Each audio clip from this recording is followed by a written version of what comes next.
የቅዳሴው ብቻ የቅዳሴው አይታጎል ቅዳሴያኑ ቁጥር አይጉደል 5 መሙላታቸው ላይ ነው እኛ ትኩረት የምናደርገው።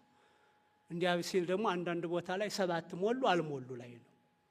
ግን ጥራታቸው ምንድነው? ምን አውቀዋል? የለም። እውነት ለመናገር 5 ሰው በግድ ሞልቶ ከመቀደስ ይልቅ አንድ ሰው መጀመሪያ ቀጥሮ ማስተማር ህዝቡን ቢቀድም። ምክንያቱም አሁን እኛ እንቀድሳለን እንጂ የሚቆርብ የለን እንደምታዩት ነው። ያስተዳዳሪውም የሰበካ ጉባኤውም ቁጥጥር ቅዳሴ ታጎል አልታጎለ ነው። ስንት ሰው ቆረበ ላይ አይደለም። የሚቀደሰው ግን ለቆራቢ ነው አይደል? እንዲቆርብ ነው ሰው። እንግዲህ ታስታውሳላችሁ ቅዳሴ ሁሉም ቦታ ላይ እሑድ ይቀደሳል።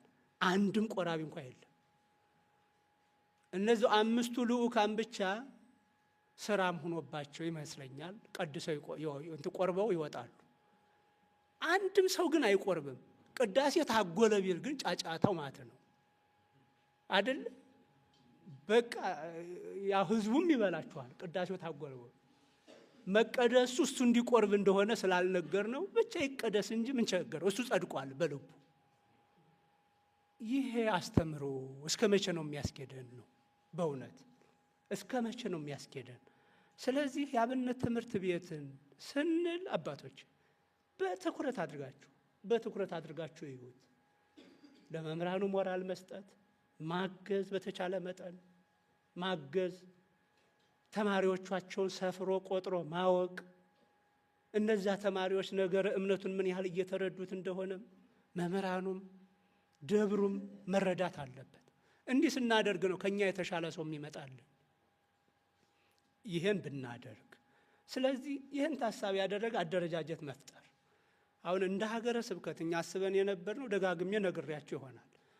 የቤተ ክርስቲያኑ ይሄ የሲኖዶሱ የ10 ዓመት መሪ ዕቅድ ከመምጣቱ በፊት እንደ ሀገረ ስብከት በ2013 የ10 ዓመት መሪ ዕቅድ ስናጸድቅ በዚህ 10 ዓመት ውስጥ ቢያንስ በአንድ ወረዳ በዘመናዊ አደረጃጀት የተደራጀ አንዳንድ የአብነት ትምህርት ቤት እንዲኖረን ማለት ግንባታውም ካሪኩለሙም ሁሉም ነገር የተሟላለት። ጦርነቱ ስላላስኬደ ያው ብዙ አልሄድንበትም። አሁን ወልደያ ላይ ብቻ ነው የተሳካልን። አሁን መቄት ላይ የምንሰራው 20 ዓመት እየሆነ ነው ያንስ ጀምረን።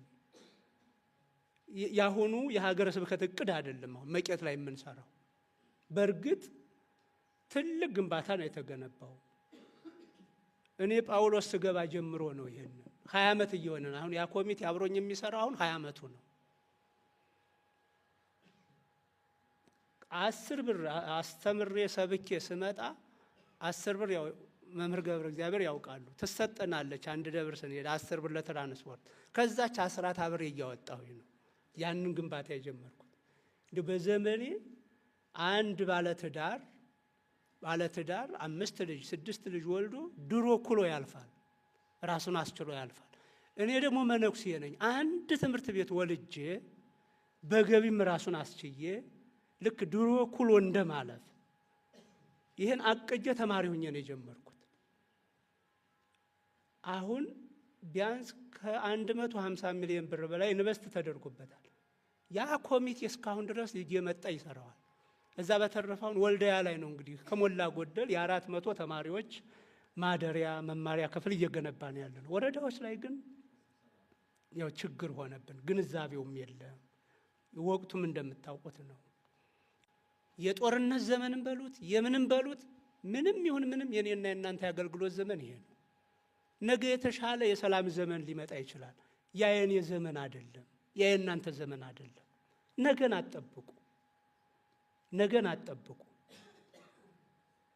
የተጀመረ ነገር ነው የሚያልቀው። ስለዚህ ወጣቶች ወንድሞቻችንን አስተባብሮ ወረዳ ቤተ ክህነቱም ፕላን መጀመር፣ ስለ ትምህርት ቤቱ የይዞታ ማረጋገጫ መያዝ፣ እንዲህ እያደረገ በዚህ ዓመት አንድ ነገር ሰርታችሁ ከረሙ። ደስ አለ። አንድ ነገር ጀምራችሁ ከረሙ። ከርሞ ደግሞ የሆነ ነገር ይመጣል። አለበለዛ ሌላ ቀን ስንጠብቅ እኛ እናልፋለን። ሌላ ትውልድ ነው የሚመጣው። አግባብ ብናየው የአብነት ትምህርት ቤትን በዚህ ልክ ብናየው ከዚህ ጋር ተያይዞ የክህነት አቀባበልንም የክህነት አቀባበልንም መምህራኑ ከኔና ከእናንተ የተሻለ ሰው ዲያቆን እንዲሆን አድርጉ። እኔ ስቀበል እናንተ ስትቀበሉ ታውቁታላችሁ። ውዳሴ ማርያም ሸመደርን፣ መለኪያው ይሄ ነው። ዳዊት ደግመዋል፣ መለኪያው ይሄ ነው። ምን ያህል ቢያንስ 5ቱን አዕማደ ምስጢር እኒህ የእምነት ምሰሶዎች ናቸው። በነገራችን ላይ እንደው ዝም ብሎ ያው እኛ አሁን አወቀ የምንለው ምስጢረ ሥላሴ ማለት ወይም ማነው 5ቱ አዕማደ ምስጢር ማለት ምስጢረ ሥላሴ፣ ምስጢረ ሥጋዌ፣ ምስጢረ ጥምቀት፣ ምስጢረ ቁርባን፣ ምስጢረ ትንሣኤ ሙታን ይሄን አለ ማለት አወቀ ይመስለናል። አወቀ ይመስለናል። 7ቱ ምስጢራተ ቤተ ክርስቲያን እነማን ናቸው? ተራቸውንም ላያውቅ ይችላል፣ መኖራቸውንም ላያውቅ ይችላል። ብቻ ውዳሴ ማርያም ከሸመደደ እንሰጠዋለን። አሁን ይሄ ዲያቆን መሆን አለበት ወይ? እውነት ለመናገር አልነበረበትም። ስለዚህ እንደው ጎን ለጎን ቅድም እንዳልኳችሁ ሀልወተ እግዚአብሔርን የእምነቱን ነገር እግዚአብሔር ሀብታት የሚያስተላልፍባቸውን 7ቱን ምስጢራተ ቤተ ክርስቲያን እንዲህ አውቆ እንዲቀበል ብታደርጉ በዛ ልክ ነው አሁን እኛ እየጣርን ያለ ነው። አጥቢያዎች አለመረዳታቸው ግን ባሰብነው ልክ አይሄድልንም። ሊዘጋ ነው፣ ቅዳሴ ሊታጎል ነው ይለናል። አሁን እንደው 5 አላዋቂ አስገብቶ ቅዳሴ ቀደስኩ ከማለት 1 አዋቂ አስገብቶ መቀደስ አይበልጥም? 5 ካልሞላ እኮ የሚል በመሰረቱ ቀኖና አልነበረንም፣ ልምድ ነው እንጂ እንደሌለንም አሁን አውሮፓ አሜሪካ ስንሄድ 1 ቄስ ነው የሚቀድሰው።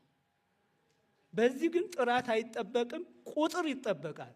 5 ሞሉ አልሞሉ ተብሎ እንደዚህ ከምናደርግ በእውነት እስከ መቼ ነው እንዳይታጎል በሚል ቅዳሴ ሊታጎል ነው በሚል አላዋቂዎችን እየሾምን ያላዋቂ መከማቻ የምናደርገው ቤተ መቅደሱ። ስለዚህ በእውነት መምህራኑ አግዛችሁን እዚህ ላይ